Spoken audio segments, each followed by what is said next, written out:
সব সখীরে পার করিতে নেব 90 দশকের বাংলা চলচ্চিত্রের জনপ্রিয় মুখ ছিলেন সালমান শাহ। পেয়েছিলেন মাত্র 25 বছরের জীবন। জনপ্রিয়তার তুঙ্গে থাকা অবস্থায় সালমানের হঠাৎ মৃত্যুতে কেউ বলেছে আত্মহত্যা, আবার কেউ বলেছে হত্যা। কিন্তু সালমান শাহর মা নীলা চৌধুরী বরাবরই বলে আসছেন তার ছেলে আত্মহত্যা করেনি, পরিকল্পিতভাবে তাকে খুন করা হয়েছে। তবে 19 সেপ্টেম্বর সালমানের জন্মদিন উপলক্ষে 20 সেপ্টেম্বর রাতে প্রথমবারের মতো দেশের একটি টেলিভিশন চ্যানেলে সাক্ষাৎকার প্রচারিত হয় সালমানের সাবেক স্ত্রী সামিরার। সেখানে তিনি জোর দিয়ে জানান সালমান শাহ আত্মহত্যা করেছেন। শুধু তাই নয়, এর আগেও 3 বার তিনি আত্মহত্যার চেষ্টা করেছিলেন।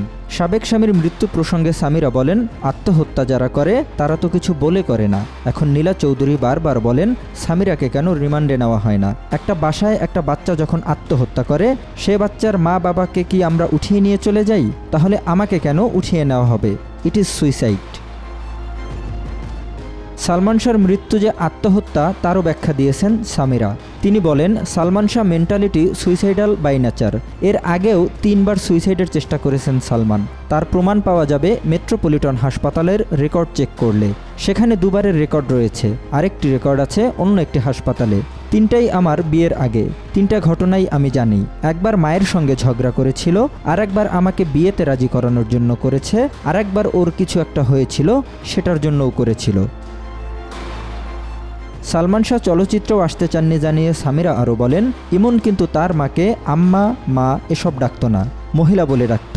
আমাদের সামনে অবশ্য ওভাবে বলতো না। শুটিং সেটে যখন নীলা চৌধুরী যেতেন তখন ইমন বলতো মহিলা আসছে। সামিরা আরও বলেন, ইমনের মনে অনেক আগে থেকেই কষ্ট ছিল। ইমন অনেক কিছু দেখে বড় হয়েছিল যেগুলো ওর দেখার দরকার ছিল না। আমরা এখন যেমন হিউম্যান সাইকোলজি নিয়ে অনেক পড়াশোনা করি, তখন তো এগুলো করতাম না। এখন রিহ্যাব আছে, কাউন্সেলিংয়ের ব্যবস্থা আছে। তাই তো ইমন এসব কাউকে বলতে পারেনি। সালমান শাহ হওয়ার পর তো আরও বলতে পারেনি। যাকে বলবে এটা নিউজ হয়ে যাবে। জহিরুল ইসলাম, আজকাল।